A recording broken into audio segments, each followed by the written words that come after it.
चुके हैं मुंशी प्रेमचंद्र जी के गांव में, लमही गांव में। उनका यह स्मारक है। आइए हम आपको दिखाते हैं किस प्रकार से उन्होंने भारत देश की हिंदी को आगे बढ़ाया है। देखिए, उनका बहुत कुछ कहानी, उपन्यास, नाटक बहुत कुछ यहाँ लिखा हुआ है। जैसा कि वहाँ दिख रहा होगा कि गोदान है, प्रेमचंद्र की कजाकी है, दो भाई है, सेवा सदन है, शतरंज के खिलाड़ी हैं, पंच परमेश्वर हैं, सवा शेर गेहूं है, बूढ़ी काकी है, कफन है, सदगदी है, ईदगाह है, मंत्र है, पूस की रात है। इस प्रकार से उनकी कहानियां कुछ यहाँ भी लिखी गई उपन्यास के रूप में। गोदान है, गवन है, रंगभूमि है, कर्मभूमि है, कायाकल्प है, वरदान है। इस प्रकार से कहानियां, उनके उपन्यास संग्रह सब कुछ यहाँ पे दर्शाया गया है। जहाँ पे उपन्यास है, सब देखिए आपको मैं दिखाता हूँ। और उनका पुस्तकालय है मुंशी प्रेमचंद का, जिसमें संरक्षक के रूप में हमारे दुबे जी कार्य कर रहे हैं, निःशुल्क सेवा कार्य करते हैं। उनका ये देखिए, सब जो उपन्यास है, सब कुछ मुंशी प्रेमचंद्र जी का है। और यहाँ दिखाइए, मैं कैमरा में दिखाइए, ये प्रेमचंद्र जी हैं। और ये प्रेमचंद्र जी के छोटे बेटे हैं जिनका नाम है अमृत राय, और प्रेमचंद्र जी के बड़े बेटे हैं जिनका नाम है श्रीपत राय। और जिस लालटेन से एक उनकी रचना है मुंशी प्रेमचंद्र की, लालटेन। और जिस लालटेन के बारे में उन्होंने लिखा है, वो लालटेन वहाँ अभी भी उनका रखा गया है, मुंशी प्रेमचंद्र जी का। इनको तो हम लोग कलम का सिपाही कहते थे। मतलब कि कलम में इनकी इतनी ताकत थी कि घर बैठे बिना सोचे घर घर की बात इन्होंने अपनी कविताओं में, पुस्तकों में, उपन्यासों में, नाटकों में, रचनाओं में इन्होंने कर दिया। और आइए मैं दुबे जी से बात करता हूँ, कुछ बताएंगे उनके बारे में, किस प्रकार से उन्होंने अपना स्ट्रगल किया, मतलब संघर्ष कैसे किए।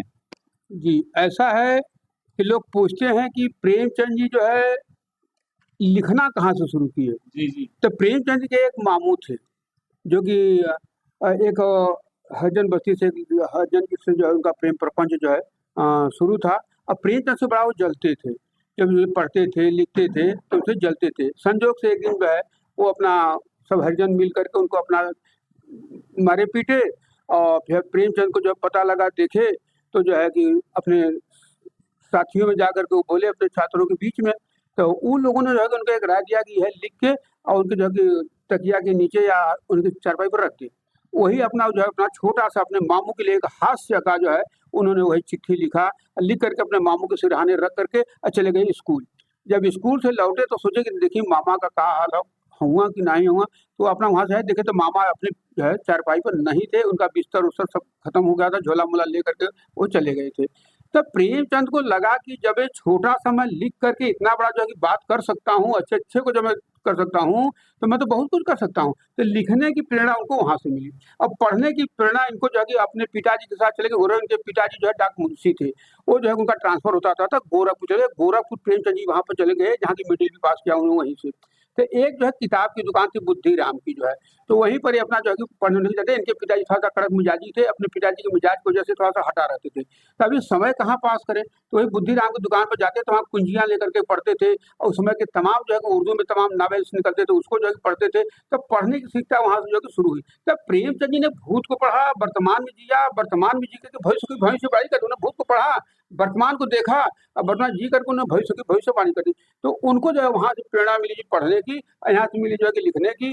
और जो है कि तमाम महापुरुषों की जीवनियाँ भी लिखी, तमाम समस्याओं को देखा, तो अपने लेखनी के माध्यम से दूर करने का सफल प्रयास किया। तो उनको जो है कि लेखनी की शिक्षा वहाँ से जो है। आइए हम आपको दिखाते हैं, आइए कैमरा में दिखाइए उनके पुरानी जो उनकी जो रचनाएं हैं, आइए दिखाते हैं। आश्चर्य होगा कि प्रेमचंद जी पहले उर्दू में शुरू किए। ये सब प्रेमचंद की उर्दू की है। ये जो है इसमें जो है जैसे कि हम लोग नहीं जानते हैं, कहीं भी लिखा गया है, लेकिन उतनी बड़ी-बड़ी किताबें हम लोग नहीं पढ़ते हैं। लेकिन आप जान जाइए आज से कि प्रेमचंद्र जब अपनी कहानी को चालू किए हैं, लेखनी चालू किए, तो सबसे पहले उन्होंने उर्दू में लिखना प्रारंभ किया। आइए उर्दू कविताएं दिखाइए, रचनाएं यहाँ पे है। जो है प्रेमचंद के जो है फिसाने आजाद, आजाद कथा, आजाद कौन था, क्या किया था, उसके बारे में। और ये जो है आप देख रहे हैं जमाना पत्रिका, जिसमें प्रेमचंद का धारावाहिक रूप में निकल रहा था। जो है दयानारायण निगम जी के प्रेस में जो है जमाना पत्रिका में काम कर रहे थे। ये उस समय का है। और ये जो है प्रेमचंद की उर्दू में इसमें जो है कहानियाँ निकल रही थी। प्रेमचंद जी जो है जैसा कि देखा, प्रेमचंद के उर्दू अफ़साने, इसमें सब में जो है उर्दू कहानियाँ लिखी हुई हैं। प्रेमचंद जी जैसा कि हमने उर्दू में बताया है, इसमें जो है कि कर्म भूमि, ये चौगानी हस्ती और मैदानी अमल आप जो है कि देख रहे हैं। ऐसे-ऐसे करके तमाम चीज़ें को उन्होंने लिखी थी। प्रेमचंद ने किस-किस प्रेस में जो है कि काम किया था, ये आपको जानकर के बड़ा आश्चर्य होगा कि बड़ी कीमती है कि लाखों रुपया देने के बाद ही नहीं मिलेगी। ये है सरस्वती प्रेस। और ये है जो है कि माधुरी, ये आप जैसा कि आप देख रहे हैं, ये पुराने समय के बहुत पहले की है ये। और इधर जो है चाँद, ये चाँद पत्रिका है, जैसा कि आप ऊपर देख रहे हैं, ये चाँद है। और इधर जो सरस्वती का एक कलेक्शन है, इसमें जो कि पूरा भरा हुआ है, सरस्वती का निकाला गया है। अब प्रेमचंद जी हंस पत्रिका के जो है कि खुद ये जो है कि मालिक थे, ये हंस पत्रिका हंस जो है कि निकालते थे। हम लोग को पढ़ते हैं ना कि हंस पत्रिका के संस्थापक कौन थे, तो वो थे मुंशी प्रेमचंद, जिन्हें कलम का सिपाही कहते हैं। वो हाँ, हंस पत्रिका आज हमारे हाथों में है। जी। देखिए आप लोग बहुत ध्यान से कि यही हंस पत्रिका है, जिनका मैं हम लोग सिर्फ याद करते हैं हंस पत्रिका। वो हंस पत्रिका यही है। आज के लगभग कई 50 साल प्लस हो गए हैं, इसको रखे किस तरीके से बचा के रखा गया है, हंस पत्रिका यही है। 1930 में इसको जो है कि निकाले थे। 1930 में इसको निकाला गया है हंस पत्रिका के। जी। और इधर जो है आपको ये पूछते हैं कि ये क्या लगा हुआ है? तो प्रेमचंद जी 16 फरवरी 1921 को नौकरी से त्यागपत्र देने के बाद चरखे का भी कार्य कर रहे थे।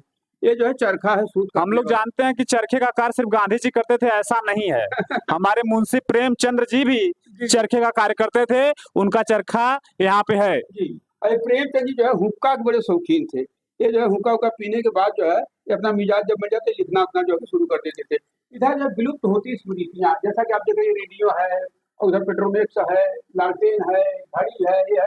हम लोग कहाँ थे, कहाँ से कहाँ पहुँचे हुए हैं, ये जो है वो अलग है। प्रेमचंद जी कुछ कहानी अपने शरीर से, कुछ घर से, कुछ गाँव से, जहाँ-जहाँ जाते रहे वहाँ कहानियाँ लिख रहे। प्रेमचंद जी ने कहानी लिखा था सवा शेर गेहूँ। ये जो है उस समय का एक बटखरा है, ये सवा शेर हो गया। ये जो है, तो ये उस समय का बटखरा है जहाँ की जो है। देखिए, जो प्रेमचंद्र की कहानी सवा शेर की हूँ, उसके लिए यही बटखरा प्रयोग किए थे। इसी बटखरे को देख के प्रेमचंद्र जी ने लिखा था सवा शेर गेहूं, और ये जो दोनों बटखरा को यदि हम मिला देंगे यही होता है सवा शेर। इसी पे लिखा गया था सवा शेर इसी गेहूं। गाँव का शंकर महतो बेचारा एक महात्मा के आ गए, जान गए कि हमारे लिए दूसरे भगवान आ गए। तो वो जो है बेचारा सोचा कि अब हम चना से, जौ से, इससे कि मैं क्या सेवा करूँ? जा करके एक पड़ोसी से उन्होंने सवा सेर गेहूँ लाया, और जहाँ की सवा सेर गेहूँ 5.5 मन गेहूँ हो गया, बेचारा नहीं दे पाया। वो जो है उसके बेटे का गला पकड़ा गया। पता नहीं शंकर महतो के बेटे का गला छूटा कि नहीं छूटा, इस उत्तर को प्रेमचंद जी हम लोगों को ऊपर छोड़ दिया। और ये अंधविश्वासों पर उन्होंने जो है कि लिखा है कि ऐसे महात्मा तमाम आते जाते हैं, खा पी के जो है कि चले जाते हैं, लेकिन हम उसमें जो है कि बदुआ हो जाते हैं। तो ये जो है सवा सेर गेहूँ। प्रेमचंद का प्रिय खेल गुल्ली डंडा। यही सामने बाग बगीचे खेत खलिहान था जहाँ उनकी एक कहानी गुल्ली डंडा भी है क्या? हाँ, गुल्ली डंडा हम यहाँ पर बाहर में लगाए भी हैं। प्रेमचंद के कहानियों को यहाँ चित्र के माध्यम से, वस्तु के माध्यम से, साहित्य के माध्यम से और खुद साहित्य बन करके, तो यहाँ पर जो है कि वो सब चीजें हम जो है कि लगाए हैं। बाहर में गुल्ली डंडा लगा हुआ है, ईदगाह वाला चिमटा लगा हुआ है, यहाँ पिचकारी देख रहे हैं। प्रेम होली के भी बड़े शौकीन। प्रेमचंद्र देखिए होली के भी बहुत शौकीन थे। उन्होंने होली इस पिचकारी से खेलते थे। दिखाइए कैमरा इधर से आके, हाँ, हाँ। इधर दिखाइए। ये उनका होली था, होली में इसी पिचकारी का वो यूज करते थे। और ये उनका हुक्का है, प्रेमचंद जी हुक्का ही पीते थे। जब हुक्का पीने के बाद एकदम उनका मन मस्त हो जाता था, तब वो क्या करते थे, लेखनी अपना चलाते थे। और जो उन्होंने लिख दिया है, आज के बस की बात किसी की है नहीं। आइए मैं उनकी गुल्ली डंडा और उनकी स्मारक को दिखाता हूँ आपको, जिससे मतलब उनकी कहानी चालू हुआ था गुल्ली डंडा। यही गुल्ली है, यही डंडा है, इसी को देखिए हम मिलते हैं। ये वही विभूति है जो पूरे हिंदी को आज एक उच्च स्थान दिया है।